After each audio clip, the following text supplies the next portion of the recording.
Mrs. Strucker, hear about Andrew and Lauren. You're aware that there was an incident at the school this evening? Under the amended Patriot Act, we have to secure the safety of the community first. These are my children. You can't just cart them off. Please step aside. No, this is my home. Ma'am? You can't just come in here. Yes, we can. The idea is all around the world, people have been emerging with mutant genes that give them special abilities that make them powerful on the one hand and objects of jealousy and fear on the other hand. If you try to flee or resist, we will use deadly force. We want to put the audience on the ground with the mutants. There are no superhero suits, there's no X-Jet, there's no X-Mansion, no one's come to the rescue. The X-Men, the Brotherhood, we don't even know if they exist anymore. But we're getting picked off one by one. When do we fight? One of the things that I was really interested in is the reality of everyday life in a world where mutants exist and dealing with the realities of a nation that's turned against them. We had a debate in social studies about the law they want to make to test people with the X gene and, like, monitor them. This one kid was, like, freaking out. I guess his cousin's a mutie or something. Mutie, Andy? Racist much? What? A person of genetic difference. You're fighting about social studies class now.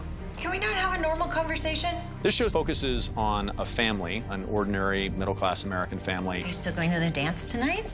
Want me to show you some of my moves? No, thank you. How about you? How was your day? Bad. Andy Strucker is sort of a loner. He's been having trouble in school, and he is dealing with some bullying issues. Hey, look who's here. You gonna do this here? In front of everyone? Yeah, I guess you're right, Strucker. This isn't the place. No. This is the place. One night, out of nowhere, Andy manifests really terrifying mutant powers. At that moment, their lives change.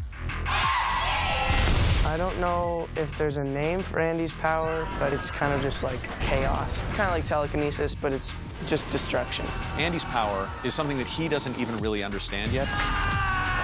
One of the things that I wanted to do was make the power slightly undefined. For right now, what Andy knows is the manifestation of his internal emotional state is extraordinarily destructive, and it turns out that his sister has had mutant powers for some time and kept this secret from their family. Where her brother sort of tears things apart, she can pull molecules together.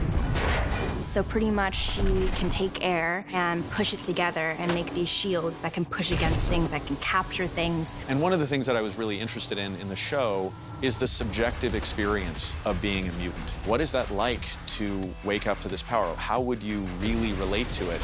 And, you know, when you acquire mutant powers, do you have any idea how to handle them, what to do with them? What does that do to you psychologically? It started happening. I couldn't stop it. I was just so angry. Oh, Andy, I just can't believe there wasn't any warning. Mom, you know that's how it happens.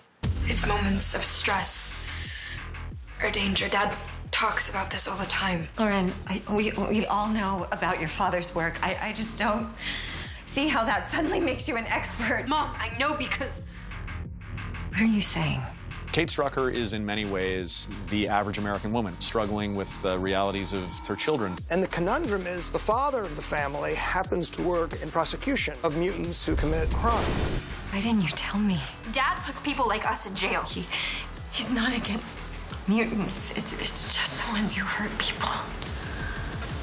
I mean, the ones like me. Reed Strucker is really interesting to me because he is someone who, in the sort of typical X-Men universe, would be a bad guy, but he's somebody who's trying hard to protect America. Tell the kids I'm really sorry. I'll be back tomorrow. The kids understand. You're keeping us safe. He's someone who's trying hard to be a good dad. And this show is about the journey that Reed takes in kind of waking up to who he is, who he's been, what he wants to be going forward. And so my character suddenly finds himself having to go against everything that he thought he believed in. Sentinel Services, you're just gonna take Lauren and Andy. The last time Sentinel Services got involved with one of my cases, the suspect disappeared. I am not gonna let that happen to us. There is nothing more important than my family. We have to go. Now. As you can imagine, if something like this happened, immediately the government would be on it. We're gonna need access to Mr. Strucker's office, his computer, his email. I do find it hard to believe he would just run. I mean, he's been with this office for 15 years, the mutant task force for the last 5. In my experience, Things change when it's your own kid. The Sentinel services are basically a high-level government agency operating above the law to capture as many mutants as possible. If you try to flee or resist, we will use deadly force. They think they're the good guy because they're just trying to protect humans who don't have these special abilities, who can't defend themselves. So it's kind of a catch-22 where everyone's the villain and everyone's the hero. What's going on? Sentinel Services is upstairs in our offices. I need your help. I need the case file for the Mutant Network investigation. This is an open case. I could get disbarred. I could get arrested. This is my children, Carla, please. The family that gets caught up in all of this doesn't really know what to do. They just want to make sure that their kids are going to be okay. My family needs help getting across the border. You and the people you work with, you do that, right? This is a family that is on the run. They are taken in by a network of mutants. Come on! There are some characters people will be familiar with from the comics, and they're part of the show. There are characters who people will be familiar with from the movies, and they're part of the show. And then there are also characters who we've invented who, if you're a fan of the movies or you're a fan of the comics, over time, you'll be able to figure out how they slot in to the world you know. You ever burn anyone with that? I don't shake hands much. Eclipse can fire lasers, he can shine bright light, but he burns everything he touches. Eclipse, willingly or not, has leadership qualities in him because although he's volatile and erratic and his powers can get the better of him, he also has the desire to do good. It's okay, we're just gonna talk. Blink's ability is opening portals. She's still trying and struggling to perfect it. Most of the mutants on this show, you can't tell are mutants because they look like normal people. Blink has markings on her face and she has these crazy green eyes, so it's pretty evident that she's a mutant. I'm Marcos. This is Lorna. And trust me, we have all been where you are, or worse. We can help. We first find Blink rescued by 3 of her mutant friends. Well, soon-to-be friends. Wait a minute. Okay, whoa. Calm down, all right? You with the cops? I can't go back. We're not cops. Okay, we heard you broke out of the mutant detention center when we came looking.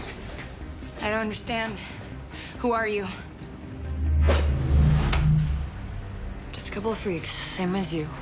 Polaris controls basically all metal. She's fearless, ruthless, reckless. Attempted murder. These are serious charges. Oh, those screws in your new old sports injury? If I wanted to, I could tear out those screws and show you some attempted murder. Polaris is first and foremost a tough chick. I wouldn't mess with her. Thunderbird is the leader of the team of mutants that our story hones in on.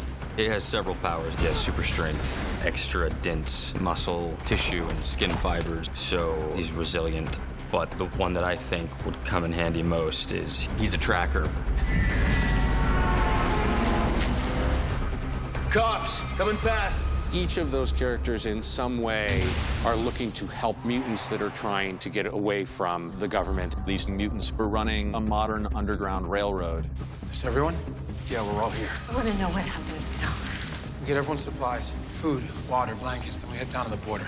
With Caitlin, there really is a switch that flips when she knows that she has to protect her children, and she gains a strength that you start to see in the pilot, and I can only imagine where it's going to go as the series progresses. We're not going anywhere until I know what's happening to my family. We get you new names, new IDs. There are churches, families that can help you. We're playing with a world where anybody who isn't normal or ordinary is viewed as dangerous to society. This show is all about how a country relates to people who are different and how people who are different relate to their own country and their own world. The focus of it is mutants that live on the outskirts and a family on the run. It's not superheroes saving the world. It's people who are disenfranchised. Ultimately, at its core, it is about what family means to you and how far you will go to protect that.